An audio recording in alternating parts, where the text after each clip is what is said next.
बोलो सद्गुरु भगवान की जय। सब संत महापुरुषा की जय हो। अपने अपने माता पिता गुरुदेव की जय। संतन धर्म की जय। राधा सर्वेश्वर भगवान की जय। सियावर रामचंद्र भगवान की जय। चातुर्मास कथा की जय। सभी श्रोताओं की जय। भजन हम लोग कई सुन चुके हैं। अब मैं सीधे आप सबको कथा आरंभ करूं और कथा के अंत में समय होगा तो भजन सुनाया जाएगा।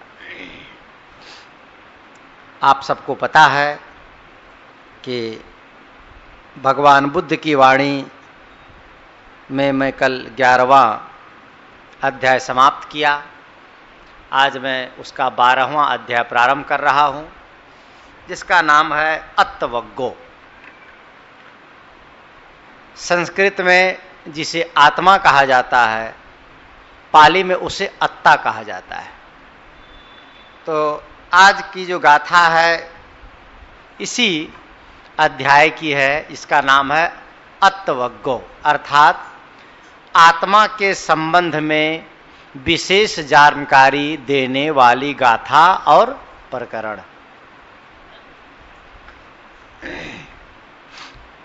बुद्ध भगवान कहते हैं, अत्ता ही अत्तनो नाथो, को ही नाथो परोसिया, अत्तना व सुदंतेन नाथम लभति दुर्लभम।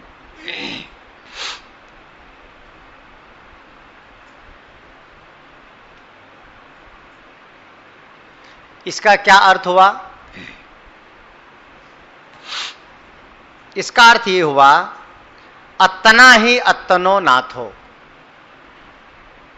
अत्तना आत्मा, अत्तनो आत्मा का, नाथो मालिक है। नाथ मतलब स्वामी। आत्मा ही आत्मा का स्वामी है।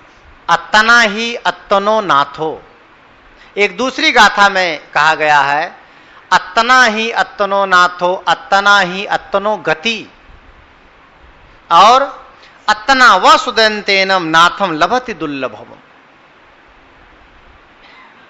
अत्तना आत्मा, आत्मा का स्वामी है। को ही नाथो परोसिया। परो मतलब दूसरा, सिया मतलब स्वामी, को नाथो कौन, और कोई आत्मा का दूसरा स्वामी नहीं है। आत्मा ही आत्मा का स्वामी है। मैं ही मेरा हूं और मेरा कोई नहीं है। आप ही अपने हैं। इसीलिए कहा गया कि याको माय न याको बापा, यह तो स्वतः आप ही आपा। जीव का कोई मां बाप नहीं है। ये जो मां बाप कहलाते हैं ना दुनिया में, ये शरीर के मां बाप हैं। किसके मां बाप हैं? शरीर के। शरीर का जन्म मां बाप ने दिया है, जीव का जन्म मां बाप ने नहीं दिया है।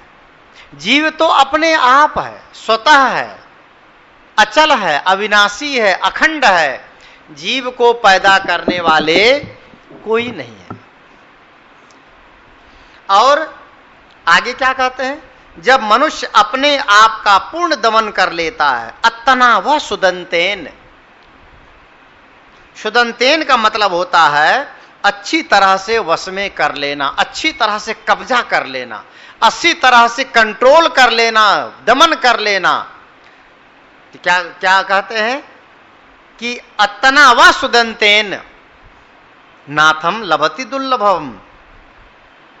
वह फिर दुर्लभ स्वामी को प्राप्त होता है। वह फिर दुर्लभ ज्ञान को प्राप्त करता है। वह फिर दुर्लभ स्थिति को प्राप्त करता है। कौन?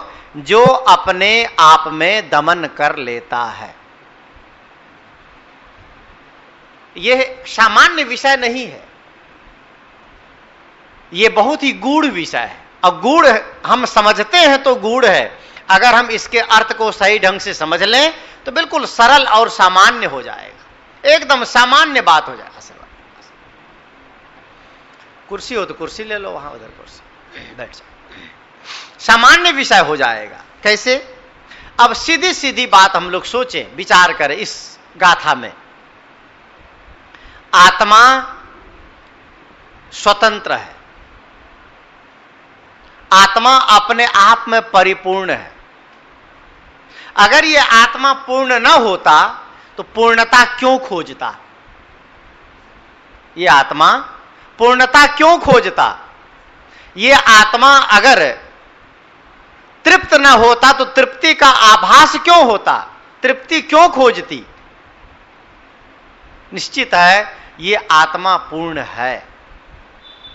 आत्मा आधी नहीं है, आत्मा अधूरी नहीं है। आत्मा अगर आज दुखी है तो अपने स्वरूप से दुखी नहीं है। आत्मा अगर दुखी है तो आत्मा अपने अज्ञान के आवरण से दुखी है। आत्मा आवरण के कारण दुखी है, स्वरूप से दुखी नहीं है। जैसे सूर्य है, सूर्य उदय हुआ तो सूर्य का काम क्या है? प्रकाश फैलाना। लेकिन सूर्य के ऊपर जब बादल आ जाता है तो क्या सूर्य का प्रकाश खत्म हो जाता है? खत्म नहीं होता है, एक आवरण आ जाता है और उसका प्रकाश ढक जाता है।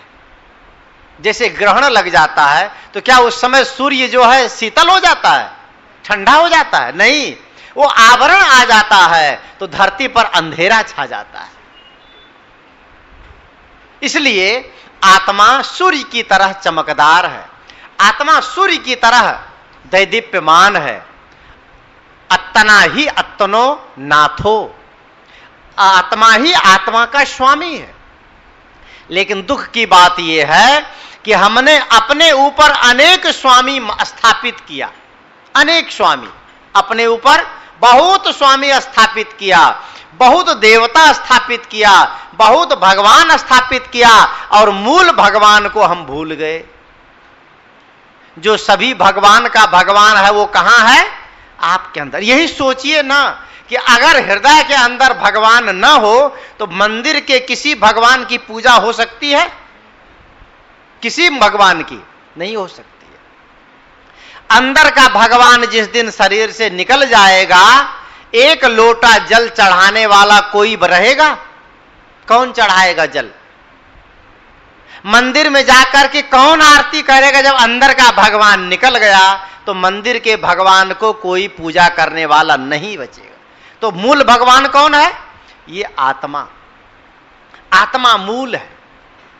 मैं एक कहानी कहूं, याद आ गई कहानी, आप लोग सुने होंगे बहुत बार, फिर याद कीजिए। एक आदमी भगवान को खोजते खोजते चारों धाम कर लिया। कितना? चारों धाम। कितने लोग चारों धाम किए हैं यहां बैठे हुए लोग? 2 आदमी 4 धाम किए हैं। और मैं भी नहीं किया हूं अभी तक चारों धाम, तो मैं हाथ कैसे उठाऊं? मैं भी चारों धाम नहीं किया हूं। तो एक आदमी चारों धाम कर लिया, भगवान खोजते खोजते सब जगह, काशी, द्वारका, मथुरा, वृंदावन, केदारनाथ, बद्रीनाथ, जगन्नाथ, सब जगह हुआ है, चारों धाम कर। तो उन्होंने ये सोचा कि जितने धाम में जाएंगे वहां वहां सब भगवान की मूर्ति हम लेके आएंगे। और आप लोगों को पता है हिंदुस्तान में तो बहुत भगवान है, अथाह भगवान है, इसकी गणना नहीं है, इतने भगवान है। और इसी किशनगढ़ में आप खोज लो तो मैं आप लोगों से पूछता हूं, इस किशनगढ़ में जितने भगवान के मंदिर हैं, क्या सब मंदिर में आप जल चढ़ा सकते हो? इसी किशनगढ़ में जितने भगवान के मंदिर हैं, सभी मंदिरों में आप जल चढ़ा सकते हो? संभव है? नहीं संभव। और सब देवता की पूजा भी नहीं करते हो आप। फिर बड़ी विचित्र बात है। तो वो चारों धाम कर रहा, सब तीर्थ गया, सोचा कि सब भगवान को हम ला करके अपने घर में, जहां गया वहां एक भगवान खरीद लिए ठाकुर जी, एक एक खरीदे। अब एक एक खरीद के पहले तो झोला में रखे, तो खरीदते खरीदते 10 हुआ, 15 हुआ, 20 हुआ, 25 हुआ, तो झोला घरवाने लगा। अब कंधा में कितना टांगे उसको, तो वजन पड़ने लगा। तो झोला, फिर 2 झोला लिया, एक इस कंधा में और इस कंधा में भी भगवान टांगे, इस कंधा में भी भगवान टांग दिए। कितना टांग लिए? हो गया 20-20 किलो दोनों कंधे में, 20-20 किलो भगवान दोनों कंधे में टांग लिए।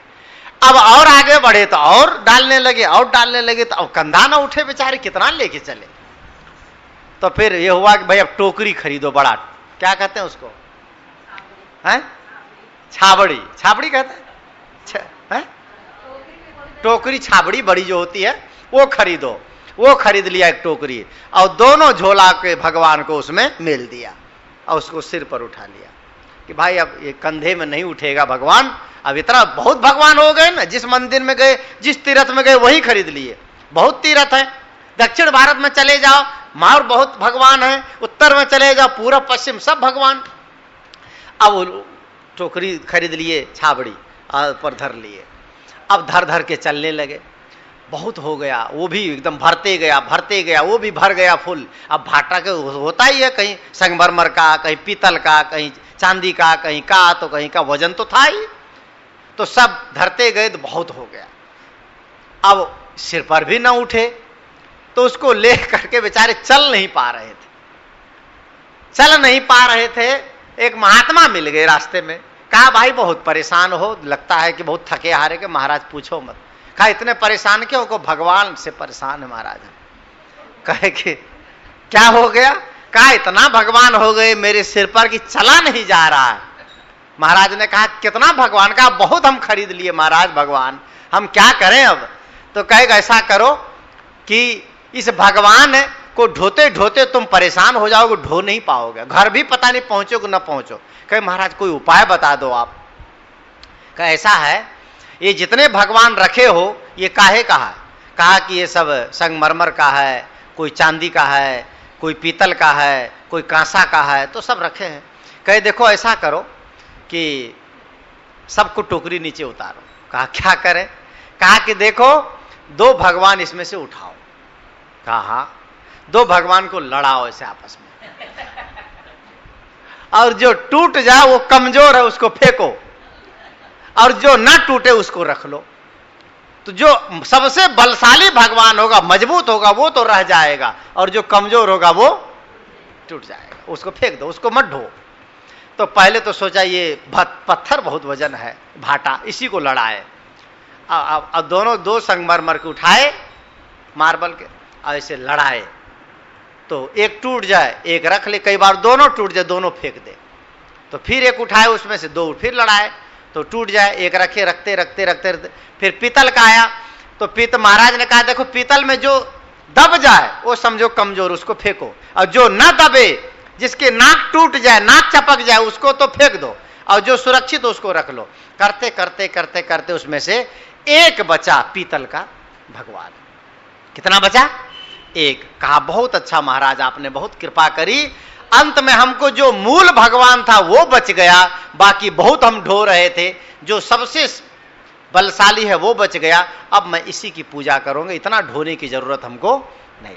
वो तो उसने उसको फेंक दिया। अब उसको लेके चला घर जब लेके चला तो उन्होंने हमने एक मंदिर बनाया, उसमें उसको रखा, अगरबत्ती लगाई, धूप चढ़ाया, अक्षत चढ़ाई, पूजा चढ़ाया, चंदन लगाया, मिठाई रख दी, और रख करके पूजा पाठ करके वो चला गया काम पर। जब काम से शाम को आके लौटा तो देखता है कि वो छोटे से ठाकुर जी को चित्त करके चूहा उस पर सवार है, और वो चाट रहा है, वो मिठाई उठाई सब वो चूहा खा रहा है। तो उसने देखा भाई ये भगवान इतना बलशाली, और इसको चूहा एकदम लेटा दिया, और उसके पेट पर सवार होकर के चूहा जो है चाट रहा है, इसका मतलब ये है कि उससे मजबूत ये चूहा है। तभी तो भगवान को लेटा दिया। हम तो भगवान को बिठा के गए थे ठाकुर जी को, और चूहा उसके ऊपर सवार हो गया, उसको चित्त कर दिया, उसको लेटा दिया, और उसको चाट चूट करके वो कुछ बोल भी नहीं रहा है, और चूहा को भी नहीं पकड़ रहा है। उन्होंने पिंजड़ा मंगा करके सोचा कि इस चूहा को पकड़ो, ये चूहा इससे बड़ा भगवान है। क्योंकि चूहा से जब वो हार गया तो चूहा इससे बड़ा है। तो चूहा को पिंजड़ा मंगा के फंसाया, और चूहा को उसी पिंजड़े में उसकी पूजा करने लगा। एक दिन ऐसा संजोग कि घर में बिल्ली आई। जब बिल्ली आई उस चूहा को तो 12 बज गया। अब चूहा को पिंजड़ा में भी चूहा हो तो बिल्ली छोड़ेगी नहीं। किसी न किसी तरह से चूहे को उसने मार दिया, तो बिल्ली को पकड़ लिया और बिल्ली को पकड़ करके पूजा करने लगा कि बिल्ली उससे बड़ी है। बिल्ली की पूजा करने लगा। एक दिन कुत्ता कहीं से आया, बिल्ली भी भाग गई। कुत्ता आया कहीं से तो बिल्ली भाग गई, तो कुत्ता को पकड़ करके उसकी आरती करने लगा। एक दिन कुत्ता तो कुत्ता, पत्नी घर में रोटी बना रही थी, कुत्ता मुंह मार दिया, पत्नी लगाई 2 लाठी, भे भे भे करते कुत्ता भगा। आदमी ने देखा कि कुत्ता भी जिससे डरता है वो पत्नी है, इसका मतलब पत्नी उससे भी बड़ी है। फिर पत्नी को कहा चलो मंदिर में बैठो तुम। कहा क्यों? कहा हम तुम्हारी पूजा करेंगे। कहा क्यों पूजा करोगे? कहा कि तुम भगवान को भी मार सकती हो तो उसका मतलब तो उससे बड़ी हो, चलो मंदिर में बैठो। कहा कि बुद्धि तुम्हारी फिर गई क्या, मेरी पूजा करो। कहा हाँ चलो मंदिर में बैठो। मंदिर में उसको बिठा के अगरबत्ती घुमाया और कहा कि तुम भगवान हो, आज से तुम मंदिर में बैठो। कहने की बात है, समझाने की बात है। पत्नी को उन्होंने बड़ा समझा कुत्ता से। और एक दिन पत्नी भोजन बनाई और पत्नी बनाते बनाते पता नहीं कैसे सब्जी में नमक नहीं डाली और रोटी में बाल निकल आया। तो पति को आया गुस्सा, उन्होंने लिया खैर का मूसर और पत्नी का भी इलाज कर दिया। जब पत्नी को धय धमाधम दिया तो उसने कहा कि अब पत्नी से भी बड़ा भगवान तो मैं हूं, ये जीव बड़ा है। ये कहानी है, ऐसा हुआ है कि नहीं हुआ है कोई ठिकाना नहीं, लेकिन ये कहानी ये समझाने के लिए है कि आपकी आत्मा से बड़ा भगवान कोई दुनिया में नहीं है। आप जिन आराध्य की पूजा करते हो ना, याद रखना, भगवान श्री कृष्ण की पूजा, भगवान राम की पूजा, भगवान बुद्ध की पूजा अगर हुई है तो उनके आत्मा के विस्तृत गुणों के कारण हुई है, आत्मा की महानता के कारण उसकी पूजा हुई है। और मैं तो कहता हूं आत्मा महान काम किया, आत्मा में महानता के गुण आए तो आज श्री कृष्ण भगवान की हम पूजा कर रहे हैं प्रतिमा बना करके। और उसी काल में कंस हुआ था, क्या कंस की पूजा करते हैं? क्यों नहीं कर रहे हैं? क्योंकि आत्मा ने महान कार्य किया तो आत्मा की पूजा हुई। और जिस आत्मा ने महान काम नहीं किया, गलत काम किया, प्रकृति विरुद्ध काम किया, समाज में गलत आदर्श स्थापित किया, उसकी पूजा कोई भी नहीं करता। मैं कितनी बार कह चुका हूं, उसी काल में भगवान राम ने सुंदर कार्य, सुंदर गुणों का विकास किया तो आज हम उसकी मूर्ति घर घर में रखे हैं। और उसी काल में रावण हो गया तो हर साल हम उसकी पुतला जलाते। तो महान किससे है? ये आत्मा अपने गुणों से महान है। मेरा कहने का मतलब यह है कि आत्मा आत्मा का स्वामी है। आत्मा आत्मा का स्वामी है, आत्मा ही आत्मा का स्वामी है। किंतु हम आत्मा को भूल गए, हम आत्मा को विस्मृत कर दिए। बुद्ध भगवान कहते हैं अत्तना ही अत्तनो नाथो को ही नाथो परोशिया, उसका और स्वामी कोई नहीं हो सकता है। आत्मा का कोई और स्वामी नहीं हो सकता है। ध्यान दीजिए, आत्मा स्वतंत्र है। माता पिता परिवार के लोग कोई भी हो, ये जितने रिश्ते नातेदार हैं, ये हमारे आत्मा का दुख नहीं दूर कर सकते हैं। कर सकते हैं? नहीं कर सकते। अरे आत्मा का दुख तो छोड़ो, शरीर का दुख भी कोई दूर नहीं कर सकता है। कर सकता है? आपके शरीर में बहुत तेज बुखार आ गया और आपकी मां तड़प रही है या आपका बेटा व्याकुल है, क्या आपके बुखार को 2-4 डिग्री ले सकता है? कोई रो सकता है, छाती पीट सकता है, बाप बाप कर सकता है, व्याकुल हो सकता है, दवाई कर सकता है, लेकिन शरीर के अंदर का बुखार वो नहीं ले सकता है। ले सकता है? नहीं ले सकता है। फिर आत्मा का अंदर का दुख कौन ले सकता है? कौन दूर कर सकता है? कोई नहीं दूर कर सकता है। इसलिए अपने आत्मा के बारे में सोचना, आज का प्रसंग यह आत्मवज्ञो अत्वज्ञो, आत्मा का प्रसंग। यह आत्मा इतना महत्वपूर्ण है, जब तक आत्मा शरीर में है तो आत्मा के नाते शरीर की सारी कीमत है, शरीर का महत्व है, शरीर का सारा संबंध है आत्मा के नाते। और आत्मा जिस दिन शरीर में नहीं रहा, उस दिन यह शरीर का संबंध सारा समाप्त, सारा। ये रोज रोज हम इस बात को सुनते हैं। तो हम आत्मचिंतन करें, आत्म मनन करें और आत्मा को याद करें, अपने को याद करें। आप जब अकेले में होते हैं तो किसको याद करते हैं? ध्यान दीजिए, आप जब अकेले में होते हैं तो किसको याद करते हैं? अभी कुछ दिन पहले आप लोगों ने ध्यान शिविर में भाग लिया था। जब आप शांत होते थे तो संत तो कहते थे कि अपने मन को देखो, अपने आप को देखो, अपने विचारों को देखो। लेकिन हम अकेले जब होते थे तो किसको याद करते थे? अपने आप। और अपने आप को याद करने के लिए आत्म केंद्रित होना आवश्यक है। वैसे आदमी जो आत्मा का ज्ञान नहीं है, आदमी जब अकेले में होगा तो अपने प्यारे मित्र को याद करेगा, अपने प्यारी बेटी याद आएगी, अपना प्यारा पुत्र याद आएगा, और जहां ज्यादा मोह है उसकी याद ज्यादा आएगी। गौर से सुनिए, विषय थोड़ा सा ऐसा है कि जल्दी समझ में नहीं आएगी, ऊपर ऊपर तैर न जाए, थोड़ा सा कोमल बना के कह रहा हूं मैं। आत्मा अकेले में होने पर अपने आप को याद नहीं करता है।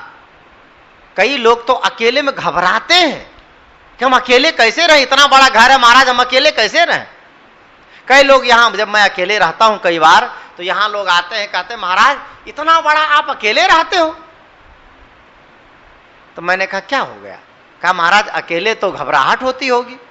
हमने कहा कि जब एक से दो होते हैं तब सोचना पड़ता है, अकेले होते हैं तो सारी घबराहट दूर। फिर तो अपने मन की मर्जी है, मर्जी हुआ बनाए, मर्जी हुआ न बनाए, मर्जी हुआ खाए, मर्जी हुआ न खाए। लेकिन कोई आ जाए तो अपना मन न भी हो तो खाने का, तो उसको खाने के लिए चिंता करना पड़ेगा। तो विवाद और दुविधा तो दो में है, अकेले में कोई दुविधा नहीं है। आत्मा अकेला, एक डाल दो पंछी बैठे, एक गुरु एक चेला, और अपनी करनी गुरु उतर गए, अपनी करनी उड़ जा हंस अकेला। ये हंस अकेला उड़ता है, ये अपने आप। मैं भी कहा ना, किसको याद करते हैं अकेले में? अकेले बैठते हैं तो मित्र को याद करते हैं, मोह जनित वस्तुओं को याद करते हैं। कल्पना करिए, एक आदमी 1 लाख रुपया कमा के आ रहा है और किसी ने 1 लाख रुपया उससे छीन लिया। क्या अकेले में बैठेगा तो आत्मा को ध्यान करेगा?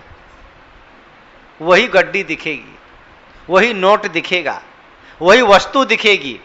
एक सामान आप खरीद के ला रहे हैं और सामान खरीद के लाते लाते किसी ने आपके से छीन लिया, तो घर आने पर क्या होगा? आत्मा का ध्यान होगा, उसी सामान की याद आई। लेकिन याद रखना, उस सामान की याद करने वाला कौन है, इसका ज्ञान होना आवश्यक है। वो है आत्मा। और खेद की बात तो यह है कि सब दुनिया की सब चीजों को याद करने वाला ये आत्मा आज अपने आप को भूल गया। किसको भूल गया? अपने आप को, अपने आप को ही भूल गया।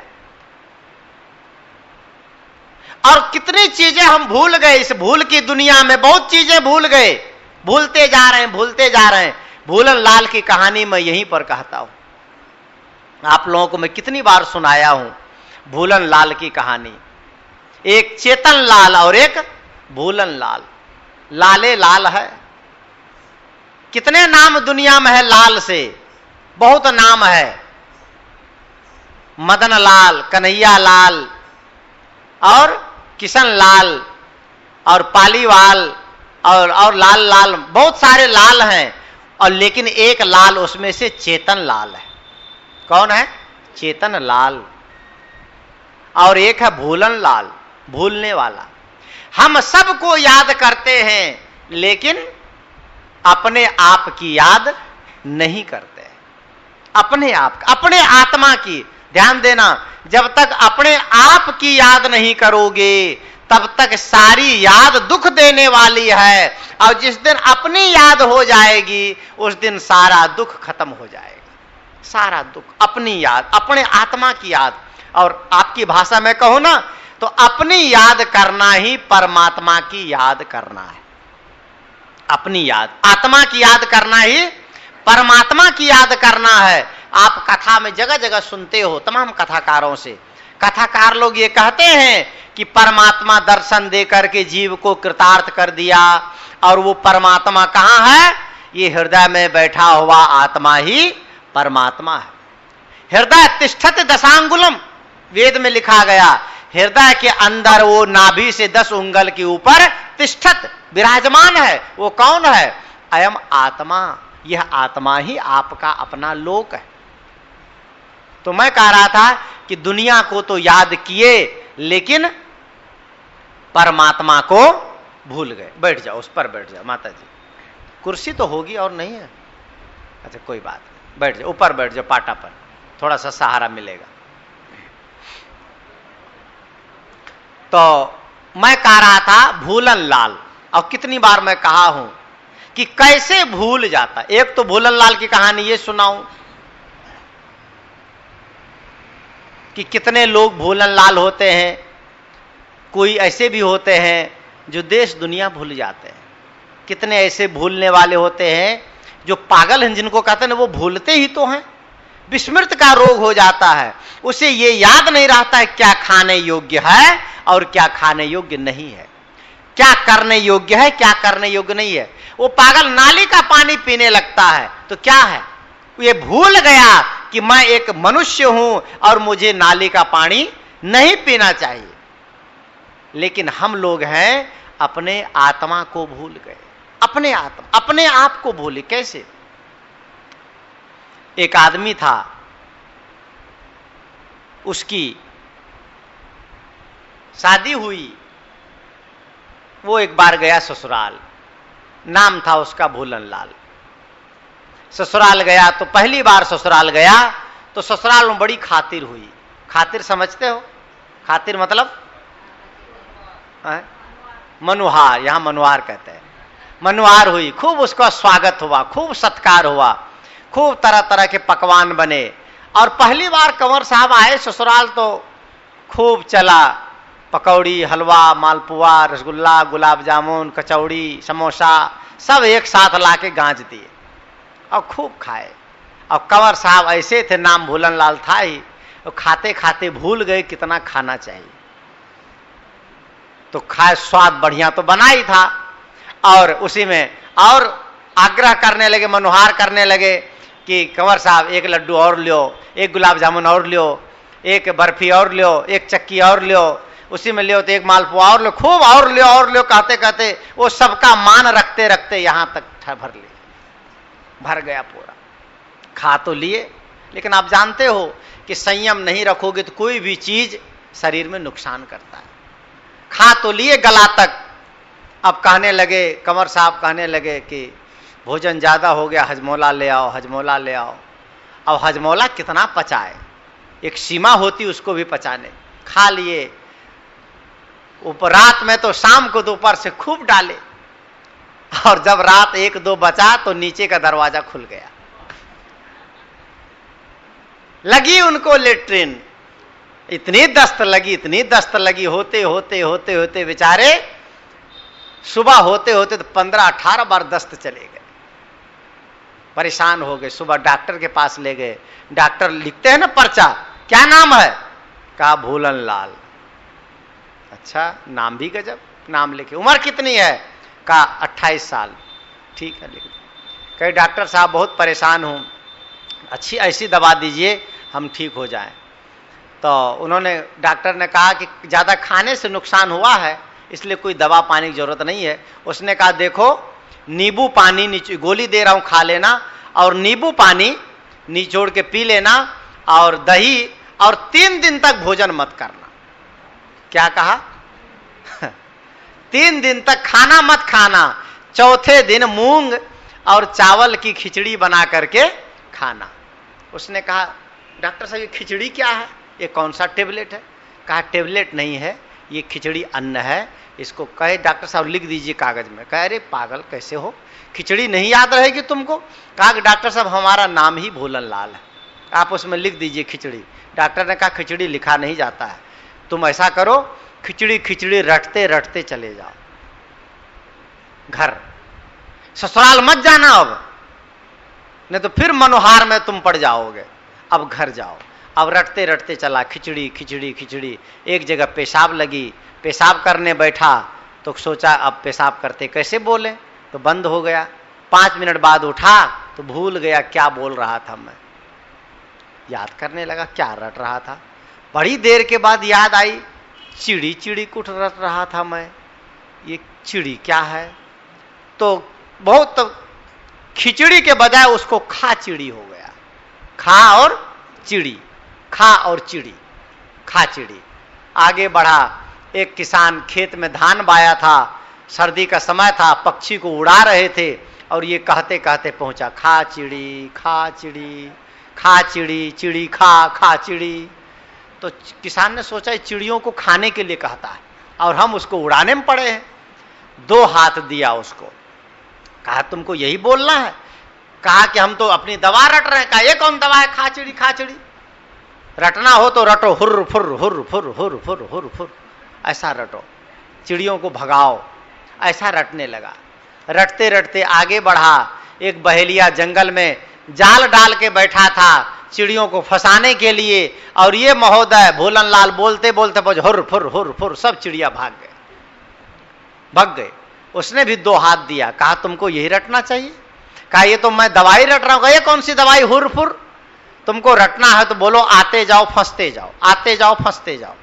अब आगे बढ़ा तो चोर चोरी करने जा रहे थे, कहा आते जाओ फंसते जाओ, आते जाओ। चोर ने भी दिया, कहा हमको फंसाना चाहते हो?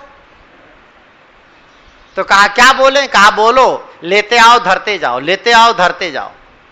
तो आगे बढ़े, एक गांव में एक सेठ था, वो एक ही लड़का था, मर गया था और उसको ला रहे थे शमशान की तरफ। कहा लेते आओ धरते जाओ, लेते आओ धरते जाओ। कहा कि एक मरा तो ये हालत है पूरे गांव में, ये कहता है पूरे गांव को लेते आओ धरते जाओ। आगे बढ़े तो कहा कि बोलना हो तो बोल, राम करे ऐसा दिन कभी न हो। उसने बोला राम करे ऐसा दिन कभी न हो। आगे बढ़े, एक आदमी की बारात निकली थी और ये बोलने लगा राम करे ऐसा दिन कभी न हो, राम करे ऐसा दिन कभी न हो। उसको बड़े बाराती मिलकर खूब कुटाई की है उसकी। कहा राम करे ऐसा दिन कभी न हो, जिंदगी में तो एक बार विवाह का दिन आता है और तू कहता है राम करे ऐसा दिन कभी न हो। खूब कुटाई किया। कहा क्या बोले? कहा बोलना है तो बोलो राम करे ऐसा दिन सब दिन हो, राम करे ऐसा दिन सब दिन हो। आगे बढ़ा, एक गांव में आग लग गई थी एक घर में। वो वही रटते रटते पहुंचा, राम करे ऐसा दिन सब दिन हो, राम करे ऐसा दिन सब दिन हो। उन्होंने वहां भी कहा उसको बोलो ओलो मत, इसको पीटो मत, इसको उठा करके उसी आग में डाल दो, इसको अब कुछ ना बोलो, इसको उठा के उसी आग में डाल दो। एक बुजुर्ग ने कहा भाई देखो आदमी है, आग में मत डालो। कहा कि देखो अगर तुमको सुरक्षित जीना चाहते हो तो ऐसे बात बोलना बंद कर दो, राम करे ऐसा दिन सब दिन हो। एक दिन आग लगी तो पूरा गांव भस्म हो गया और सब दिन होगा तो हम लोग जिएंगे कैसे? तो कहा तब क्या बोलूं? कहा बोलना चालना बंद करो, जहां पर आग देखो, जहां पर धुआं देखो, वहां पर या तो पानी डाल दो, पानी ना मिले तो रेत उठा करके डाल दो। आगे बढ़ा, एक आदमी सिगरेट पी रहा था, बीड़ी पिया। वो बीड़ी पिया तो उसको बोल रखे थे धुआं देखो आग देखो तो वहां पर रेत डाल दो। तो सिगरेट पी के धुआं नाक से मुंह से निकाल रहा था, उसने सोचा इसके अंदर आग लग गई है, तभी धुआं निकल रहा है। पानी था नहीं, जो रेत था नीचे उठा करके ढप ढप उसके मुंह पर मारने लगे। कहे अरे तेरे अंदर से धुआं निकल रहा है। अरे कहा तुम पागल हो गए? अरे मैं तो बीड़ी पी रहा। अरे कहा तुम बेवकूफ हो, तेरे अंदर आग लग गई, तेरे को पता नहीं है। कहा कैसे आग लग? कहा धुआं निकल रहा है, वो भी उसने मेला। और अंत में कहा जाता है कि बोलते मारते मारते उसकी हालत खराब हो गई। एक संत मिले, उसने कहा कि क्या हुआ? कहा महाराज पेट खराब हुआ था, डॉक्टर ने कोई दवाई बताई, मेरी दुर्गति हो गई, लोगों ने मार मार के मेरी हालत खराब कर दी। लोगों ने कहा नाम क्या है? संत ने पूछा नाम क्या है? कहा नाम है मेरा भूलन लाल। कहा इसीलिए तेरी ये दुर्गति हुई है, अगर तू भूलन लाल नहीं होता, चेतन लाल होता, तो तेरी ये दुर्गति नहीं होती। मेरी मां बहनों, ये कहानी ये शिक्षा देती है कि हम अगर अपने आप को भूल गए तो जगह जगह हम ठोकर ही खाएंगे, हमें सुख और आनंद मिलने वाला नहीं है। इसलिए अपने आप का ज्ञान धरो, अपने आप का भान हो, अपने आप की पहचान हो। इसलिए बुद्ध भगवान कहते हैं जो अपने आप का कंट्रोल कर लेता है, जो अपने आप को सुदंत कर लेता है, अपने आप को अच्छी तरह से दमन कर लेता है, वो दुर्लभ आत्मा का स्वामी हो जाता है। जो अपने आप का दमन कर लेता है, जो अपने आप पर नियंत्रण कर लेता है, ध्यान दो, अपने विचारों पर नियंत्रण, अपने चिंतन पर नियंत्रण, अपने मन पर नियंत्रण और अपनी इंद्रियों पर नियंत्रण जिस आदमी ने कर लिया, सही अर्थ में वही अपने आत्मा का स्वामी हो गया। वो अपने आत्मा का स्वामी हो गया। और दुनिया में नौकर स्वामी तो होते रहते हैं। कोई करोड़पति है, कोई लाखपति है, कोई अरबपति है, कोई अपनी पत्नी का पति है, लेकिन अपने मन का पति जो बन जाएगा, जो अपने मन का स्वामी, अपने इंद्रियों का स्वामी बन जाएगा, वह आदमी अपने जीवन में सबसे सफल है। सबसे सफल अपने आप पर नियंत्रण कर लेना, शासन कर लेना। अपने आप पर शासन कौन कर सकता है? जो आदमी आत्म विजयी होता है, जो अपने विचारों पर, अपने चिंतन पर, अपने मन पर, ध्यान दीजिए, अपने मन पर जो आदमी 24 घंटा नियंत्रण रखता है, वह आदमी कभी भी दुखी नहीं हो सकता है। उसे कोई दुख नहीं दे सकता। जो अपने मन को, अपने विचार को देखेगा, अपने आप को देखेगा, दूसरों को देखने के लिए उसके पास समय ही नहीं है, अपने को देख रहा है। आप लोगों को एक उदाहरण दूं, माचिस जलाते हैं ना हम लोग, अब तो लाइटर का जमाना आ गया, माचिस जलाते थे। माचिस जब जलाते हैं तो पहले क्या जलती है? तिली। क्या जलती है? तिल्ली। और फिर जिसको हम जलाना चाहते हैं तब वो जलती है। पहले तिल्ली जलती है, फिर जिसको जलाना चाहते। अच्छा, कई बार ऐसा होता है कि जिसको हम जलाना चाहते हैं वो सिम है, वो ठंडा है, वो उसमें शीतलता है, सर्दी है, सिम है, तो माचिस की तिली तो जल गई लेकिन अगले को नहीं जला पाई, अगले में आग नहीं लग पाई, तो नुकसान किसका हुआ? माचिस की तिली तो जल गई, खुद तो जल गई, अगले जले या ना जले लेकिन खुद माचिस की तिली राख हो गई। उसी तरह से हमारे अंदर में अगर शीतलता है, हमारे अंदर में अगर शीतलता के गुण मौजूद हैं, तो याद रखिए कोई हमें गाली तो दे सकता है, लेकिन वह गाली हमारे शीतलता से टकरा करके अपने आप जल करके भस्म हो जाएगी, हमें वो दुखी नहीं कर सकती। हमारे अंदर अगर क्रोध नहीं है तो कोई आदमी हमें क्रोधी बना सकता है? हमारे अंदर अगर जैसे कहीं पर पेट्रोल है और हमने माचिस की तीली जला करके फेंक दिया पेट्रोल पर, तो वो आग भभक पड़ेगी। और कहीं पानी है, अब माचिस की तीली जला के पानी में फेंक दिया तो क्या होगा? माचिस की तीली बुझ जाएगी। हम पेट्रोल के सारे अंदर के गुणों को फेंक दें, खत्म कर दें, अंदर में हम पानी के समान शीतल हो जाए।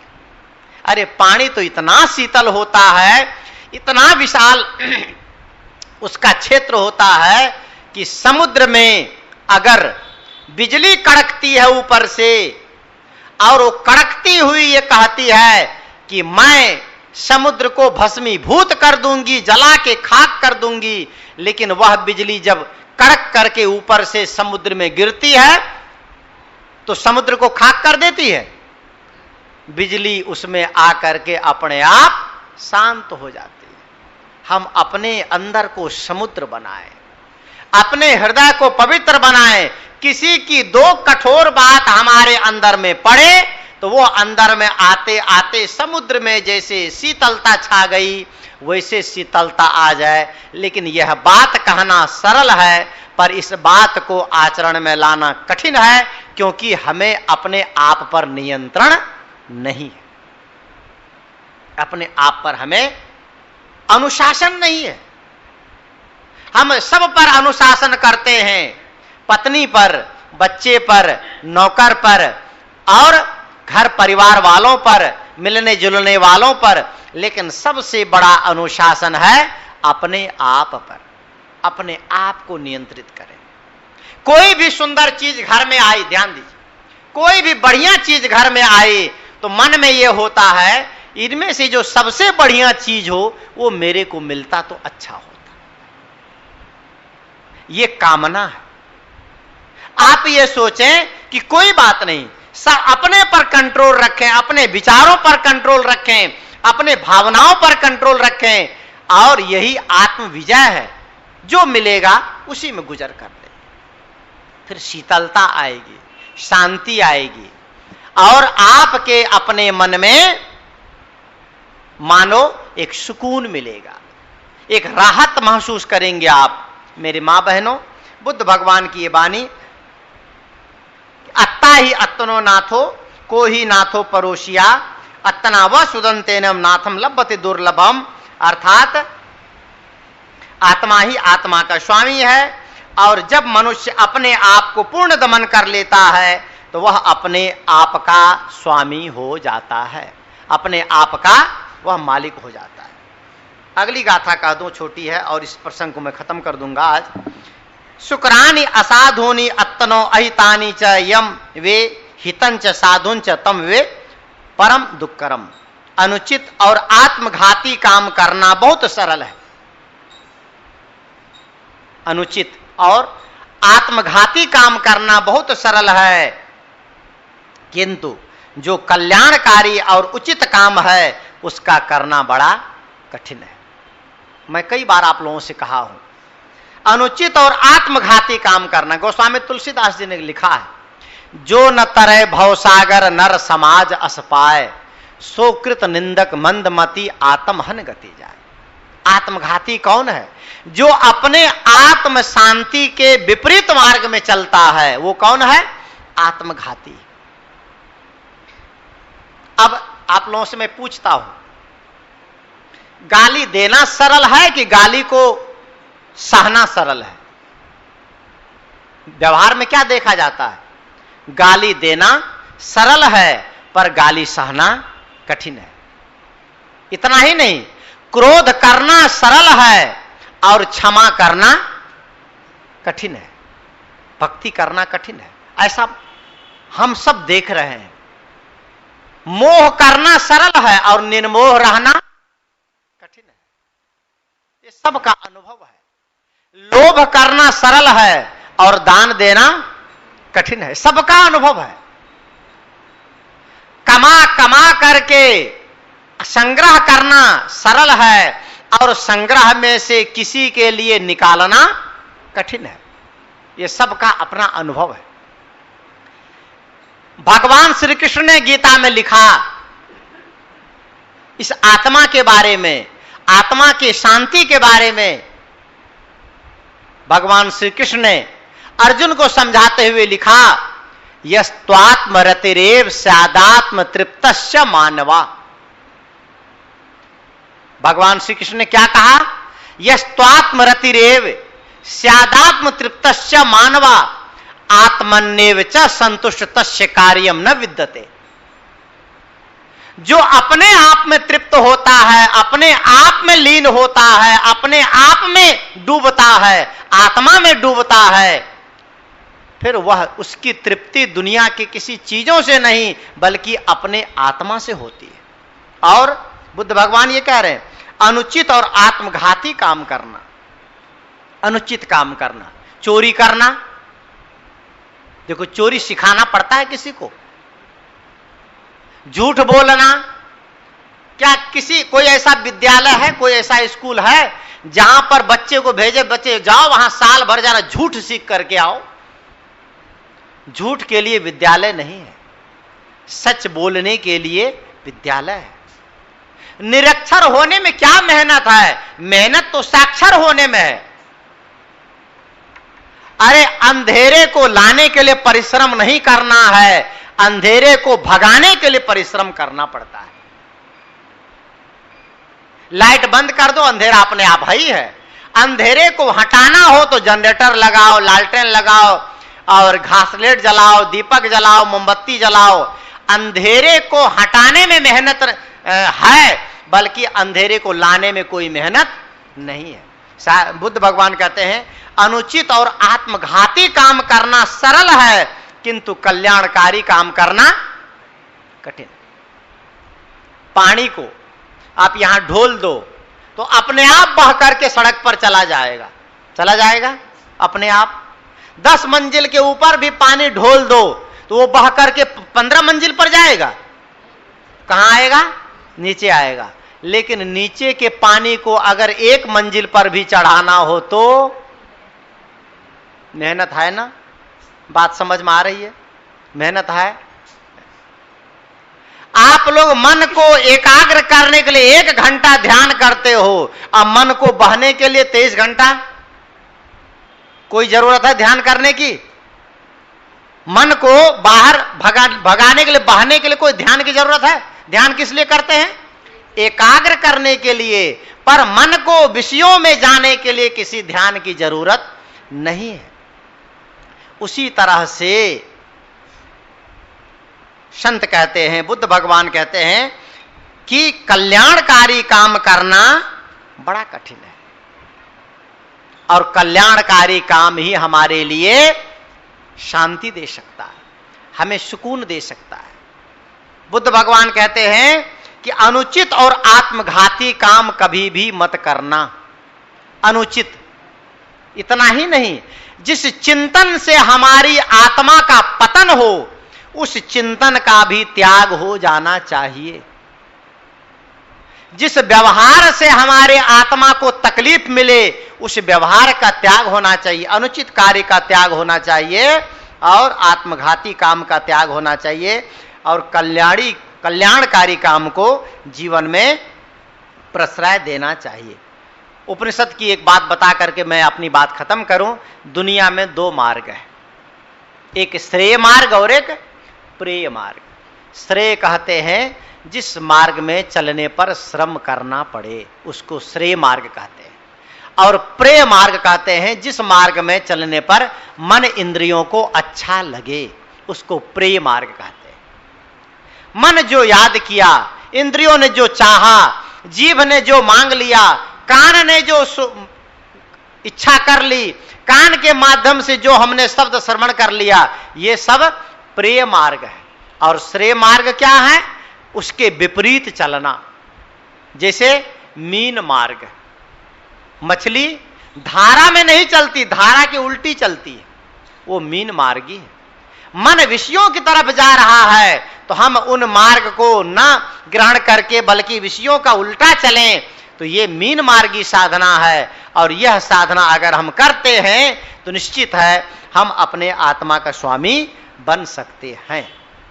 इसलिए हम लोग श्रेय मार्गी बने, प्रेय मार्गी का त्याग करें, और जितना हम अपने मन इंद्रियों पर संयम करेंगे उतना ही हम अपने आप के निकट होंगे, अपने आप का स्वामी होंगे। बुद्ध भगवान की आज ये 2 गाथा मैंने आप लोगों के बीच कही, और कल मैं अब आप लोगों को उनका अगला अध्याय सुनाऊंगा, लोकवग्गो। लोकवग्गो का अर्थ है, लोक मतलब संसार, संसार में रह करके संसार के व्यवहार को कैसे करना चाहिए, इस प्रकरण को, इस बात को बताने वाला ये प्रकरण है। कल हम इसकी चर्चा करेंगे। और उसके बाद धम्मवग्गो, धर्म की चर्चा की। ये धर्म के बारे में बुद्ध भगवान चर्चा, बुद्धवग्गो फिर धम्मवग्गो, इस तरह से इन सब की चर्चा हम धीरे धीरे करेंगे।